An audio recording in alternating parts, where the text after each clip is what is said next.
Now we're switching to the next future topic of importance, AI, and the AI role in Open RAN, actually. So, I would like to welcome on stage the next panel.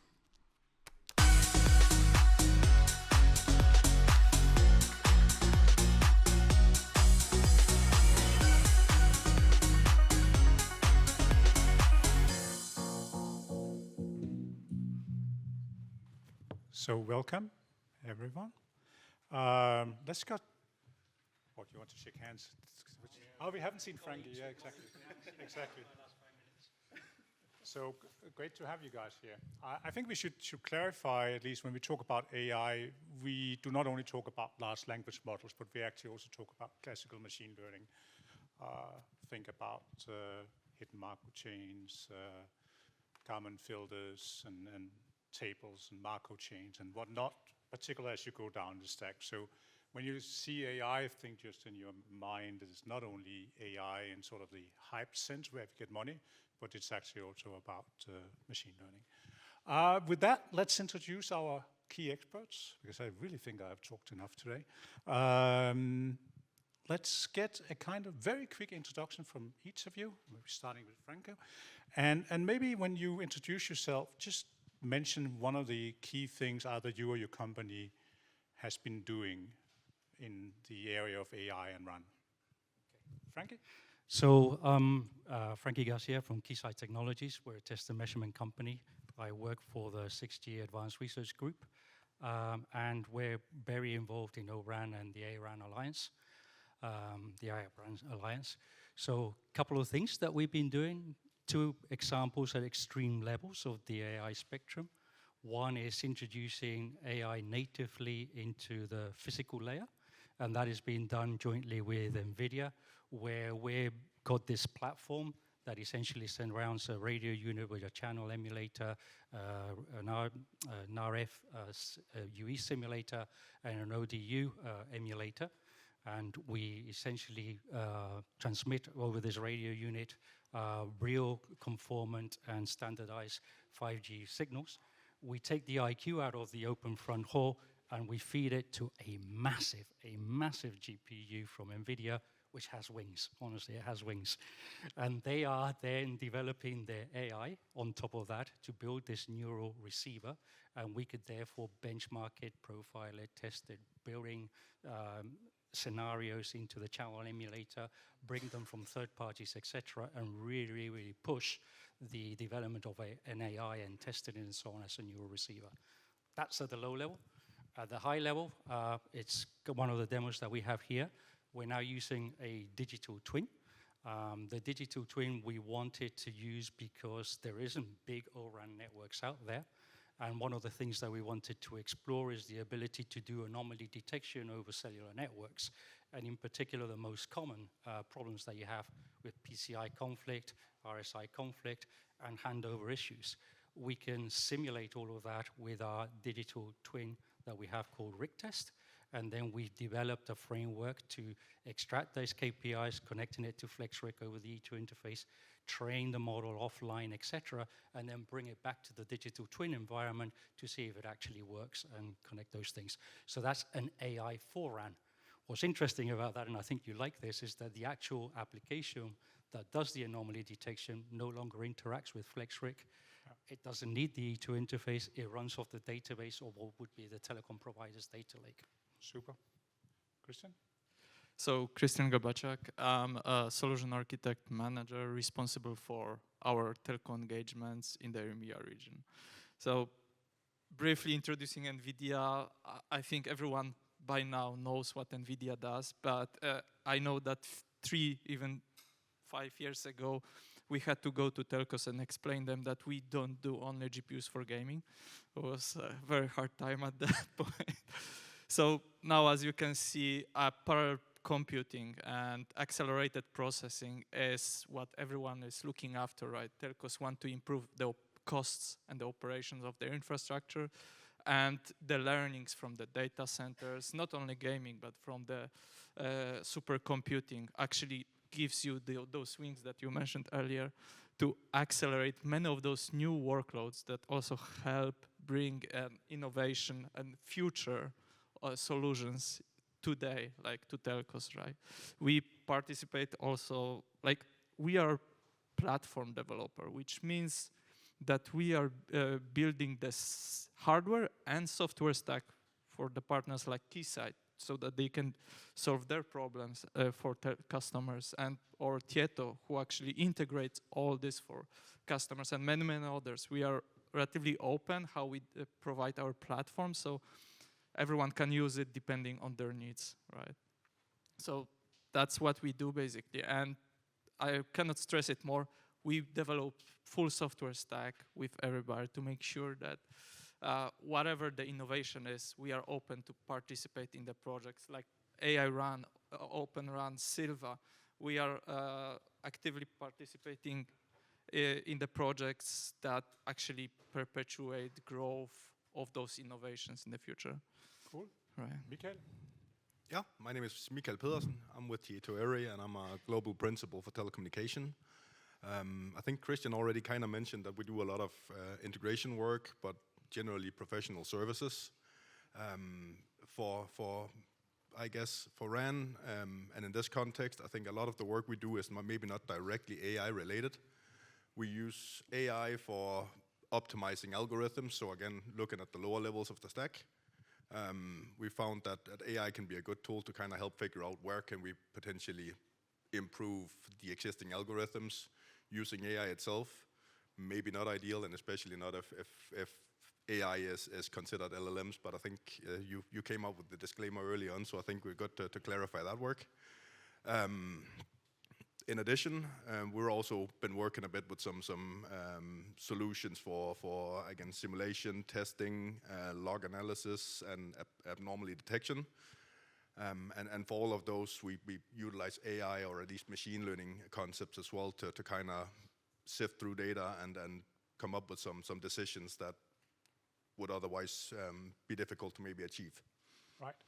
Right, so it's really exciting, and of course we've seen sort of the common denominator is really actually using the NVIDIA computing platform and then working together actually across companies, which I find really exciting.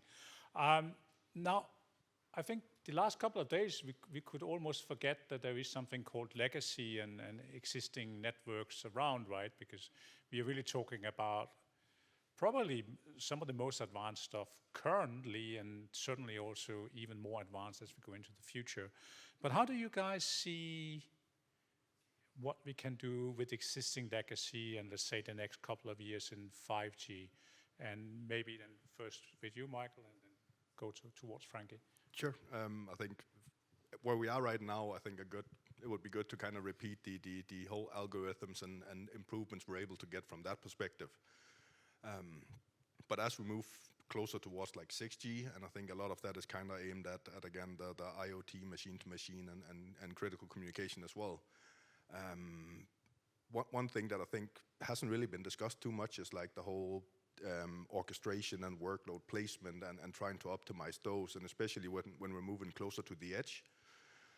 All of a sudden there's quite a big optimization problem there as well with where does it make sense to place your workload, both in terms of costs, performance, and requirements from the applications themselves.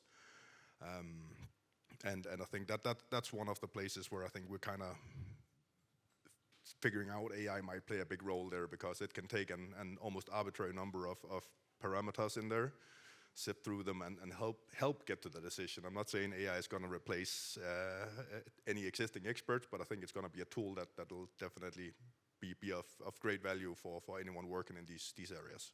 Right. Michael, just a quick follow-up to you. When you talk about the edge, what edge are you talking about? Where are you in the stack? I'm talking about the RAN, so we're talking about like the smallest amount of compute that's right furthest towards, I guess, the cloud, but still in the telco space. Right. Okay. Thank you, Christian.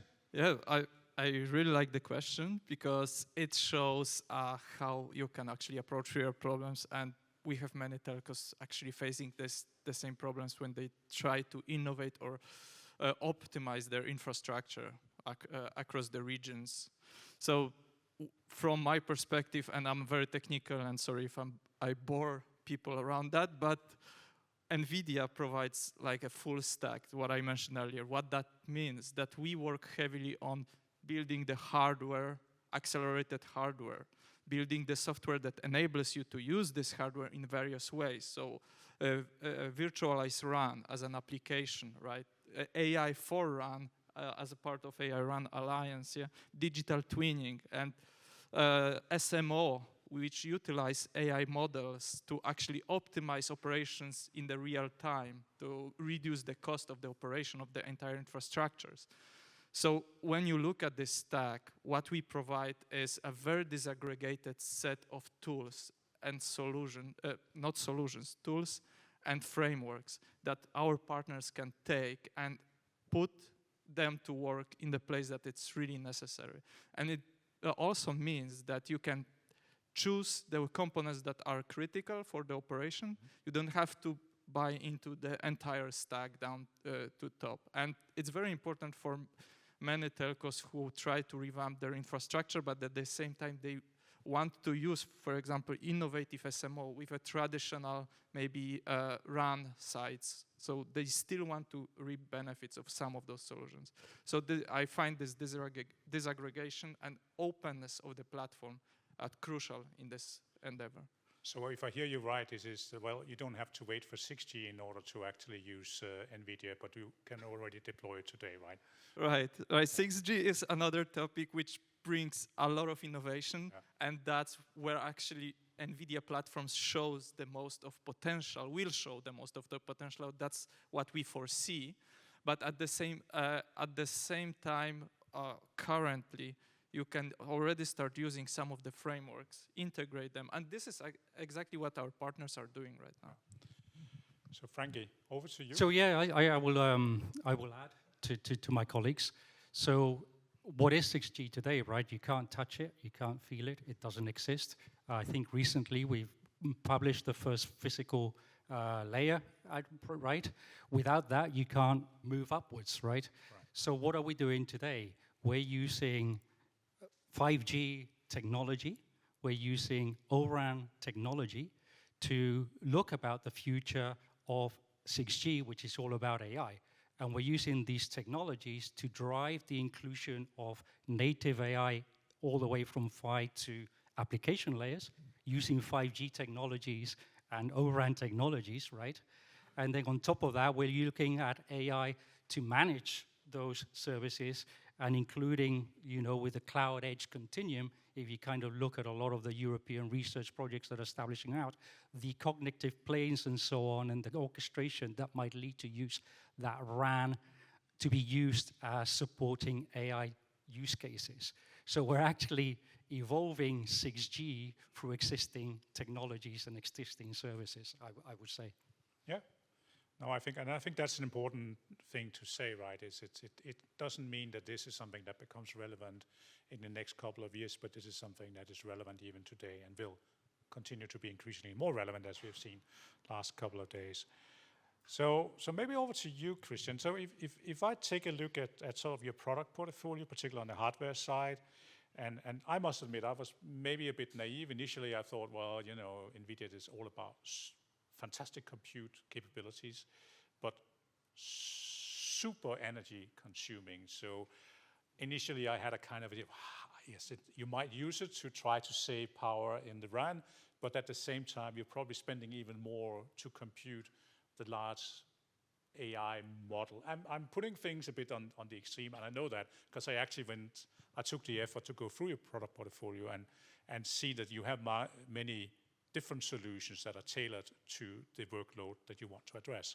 But I suppose this is something that you're often challenged about, is the power consumption, right? And how to deal with that versus the goal of actually optimizing energy in RAN. Yeah, that's true. So talking specifically about NVIDIA platform and how we present it also through AI RAN Alliance, how we try to build the adoption of this hardware infrastructure. There is obviously a big misconception that that NVIDIA compute hardware is very power hungry. It's always correlated with those huge servers. It is also power. It is. It can be power hungry if you need it, for a reason, right? For a good reasons. But generally, the goal of parallel processing and the reason why NVIDIA is successful is not that we produce very power-hungry compute, is that we produce very power-efficient compute. So that's actually what brought us significantly above any other providers of parallel processing equipment solutions. So we are very good in optimizing, in fact. And the reasons that in data center you see everything clumped together with a lot of compute in one place is also the effect of this optimization for specific use case, right? However, as you look at what we are working on with AI RAN Alliance and other partners that actually building the entire RAN stack on top of NVIDIA platform, they are also utilizing those solutions that you mentioned that are less power hungry, more adapted for distributed or even coverage RAN sites with Grace CPU, ARM CPU only, or Grace plus a smaller GPU combinations. So these are the options that are still, we plan to make them available. That's how we are working together with our partners on. So it's not, I definitely want to dismantle this, that we focus on consuming as much power as it can. So, Mikael, I think as an integrator, I think you might be well positioned to tell us or give us an idea about where are the biggest challenges in the Open RAN stack or the Open RAN architecture or anything in RAN where you see this could become complicated, this is already complicated. Where is the biggest challenges we should look for? I think I already kind of mentioned like the lower levels as well, where again, it's good enough that we can throw GPU power and CPU power and do a lot of processing, but we don't really have the time to do that at that level. So there's a time scales of a millisecond to microseconds. Exactly. We can utilize AI, but AI is not going to be the decision maker here. I think then we'll try to utilize AI to optimize algorithms and then let the algorithm do the job. And then if we move further up, so again, if we're talking RAPs and SMO, I think we're getting into the time scaling where it makes sense to consider, makes sense to consider AI and more of the heavy lifting as well, because you have a little more time to deal with. But at the same time, we're still back to like efficiency versus gain as well. So spending all of these resources in processing, it needs to prove worth the extra cost that you're spending at those levels as well. Yeah. And I think just to add a little bit, and I think this goes into like the digital twins, and you mentioned using GPUs for gaming as well, where I think that level where you're doing simulation, I think that's where it gets really interesting, because again, gaming, ray tracing, you used it for light, now we're going to use it to do propagation and modeling of radio signals as well. And I think to me that's very interesting and something I think will be beneficial, not just now, but very much so with 6G. Yeah, Frankie? Sorry. Yeah, I would agree with what my colleagues have said here. I mean, we're using GPUs as a test and measure companies, so we're not building DUs, we're not building radio units, but we are testing them, we're building simulators, emulators, digital twins. Yeah. So if I look at what you just said about ray tracing, scenarios that you could bring in about the environment, all that kind of stuff, and you're entering a 3D modeling space that's equivalent to gaming, and at that point you need GPUs. Equally, if you want to try and play around with AI to manage all that kind of stuff, you need to do, especially deep neural networks, etc. You need to do lots of parallel computations of matrices that GPUs come in very handy. So to help build those digital twins, at that level, obviously there are very different types of network digital twins that might not need it, but at that level, I don't think you can get away necessarily from not using a GPU if you want to provide real-time feedback. So Christian, is this something NVIDIA can solve? That you can be able to do sort of more advanced calculations than the microsecond level? Exactly. So this is a great point. We do a lot of research on improving the spectral efficiency. So this is where we see actually potential of using AI in various of the scenarios. And whether it's microsecond or millisecond really depends on the use case. So we presented a lot of those examples, how actually using AI and parallel processing can improve spectral efficiency significantly, 20–30% just by optimizing the coding for specific scenarios, or we work, do the research in packet scheduling that will be fully accelerated on GPU, and low latency, ultra low latency enabler, which will be basically the key for scenarios like massive MIMO, where you automatically schedule hundreds of packets or thousands of packets in 1 second, right? So these are the things that suddenly will consume more and more of this GPU power or parallel processing. But very important thing is that when you look at the radio station, radio side, actually the majority of the power is consumed by the radio itself, right? That's basically what you want to save in the first place. Correct. So adding some amount of compute to that does more of calculation in lower latencies by saving significant amount of the spectrum is definitely a good choice, right, at the end. So as we sort of are at the end, I think it's appropriate to start moving maybe towards something that could be 6G. For the ones who know me, this is a joke. And one of the things I have looked actually quite into detail on over the last couple of weeks is if I look at AI RAN, so thinking about how much of AI can you embed into the hardware, distribute intelligence across the stack, it's difficult for me to see the same architectural structure as we have today with ORAN.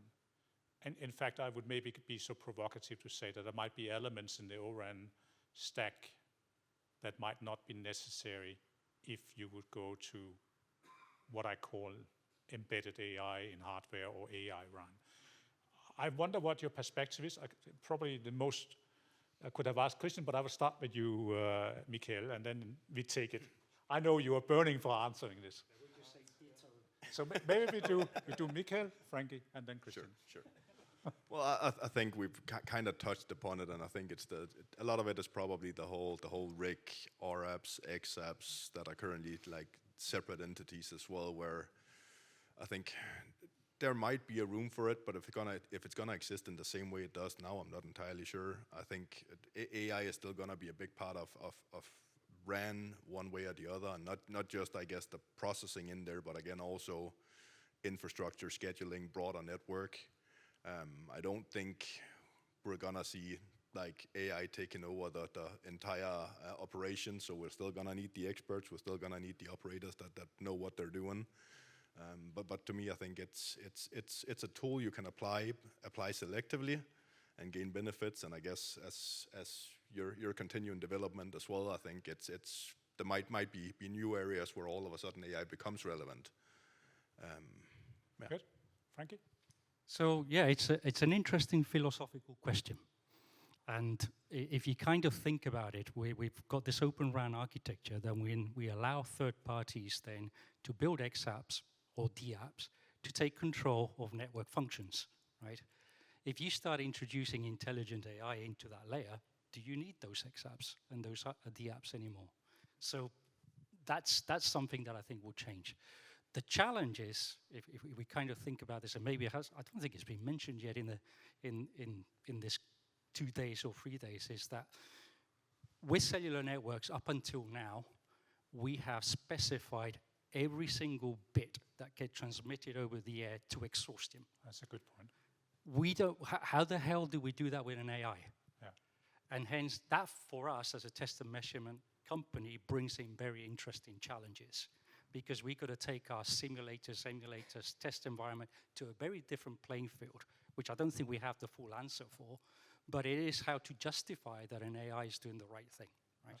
And there are lots of issues in there, which I'm not going to expand on now. Definitely. Christian. Amazing. So I heard a lot of great stuff about how you can actually accelerate bits of pieces where actually it makes sense and where it doesn't make sense. And it's all true, because there will be still some components that are simply great as they are, programmed in manual, where there are components where actually using a machine learning or advanced transformers will be actually bringing more benefits. And we will need then system integrators and developers actually putting this together and adapting those machine learning models as we go, right? Because the great thing about what I think we does is that we provide the platform. How you use this platform is really depending on where you deploy and who is deploying it, right? So if we see that Open RAN has a great footing in some scenarios, then what you want to do is actually you want to disaggregate each of those components. And NVIDIA, of course, NVIDIA platform enables you to do it so much so. Disaggregate each of those components, as mentioned earlier, bring them to sites, to fields, and optimize them for specific use cases, right? Yeah. So, yeah, that would be No, and I think that's probably one of the biggest takeaways here. I mean, I don't think we should be sad that architectural components disappear from our stack, because that's happened all the life cycles we have been through. Things has disappeared, come back, or been redefined in something else. So I think this is definitely a lesson to take away, that AI is already here. It is being used. We're not it's not an academical exercise for going towards 6G. Well, it is too, but it is actually being applied today, and we will see more and more of it in an intelligent way, where we go in and evaluate. And I think, Christian, you said something that I think we all should remember. There are actually mechanisms and calculations that's happening in our RAN stack today that are perfectly fine. I mean, of course, I guess you could throw AI at it, but why would you? That might not be where you want to spend your effort. And again, coming back to, just because you can do a thing doesn't necessarily mean it makes sense to do it. And I think that's maybe also an important takeaway. We are a little bit over time, just 2 minutes, which I think still is pretty okay. So as nobody is screaming at me, I think we'll just we're just cheating here and say, I just want one prediction from each of you, sort of say by 2035, where are we with RAN? And you don't need to, if it's O-RAN, it's fine. It's probably O-RAN in some form or something, but just one, and relative short, I guess, or they will start screaming. So, yeah, I'm not sure if it's a prediction, but I think we're on a learning curve about where AI is applicable and how we should use it. And I think with time, we will get better at this. And we won't be thinking, just use generative AI and large language models to solve every problem. So I'm hoping we do that. So it's not necessarily a prediction. I just think that we're at the beginning of the AI chain, at least as it applies to cellular technologies and RAN and core networks. And we're beginning to play, thanks to open source, open O-RAN, the existing networks and so on, that we can play with that AI and learn how to utilize it better and better and better. So that's my prediction. I think we'll get better at it. Christian, prediction. Yeah, so I'm not good in predictions, but what actually we already keep on seeing, is that a lot of research that is being done around using AI not to replace the existing and well-established solutions, but oftentimes about adding new solutions or new components that improve spectral efficiency, like AI for code encoding, uplink, downlink, encoding, decoding. So AI for neural transmissions. So there are things that might not even happen in 6G, might happen later on. Yeah. But when you use AI already, start using it, you see benefits where they really do to and where it's worth applying them for. So what I would see is that this is a yellow flag or yes, red flag. that we will have this cloud native and AI native infrastructure that becomes more and more prevalent, because this will enable then innovating on those sites faster and faster. So that's kind of where I would see the huge benefit of that, right? Let's see. Michael is a fellow Dane, so he has just one prediction. I'll try to be quick. I think, again, looking back 10 years as well, people doing things in bare metal, then virtual machines, now cloud. CPUs have improved, people have used accelerators, now we're using AI, and with the amount of money that NVIDIA has to develop new things, let's see what happens in 5 to 10 years. I think there's going to be things happening between now and then. Maybe. There are predictions. Yeah. There are things that we are not aware people are developing. So yeah. Exactly. Thank you so much. Thank you so much.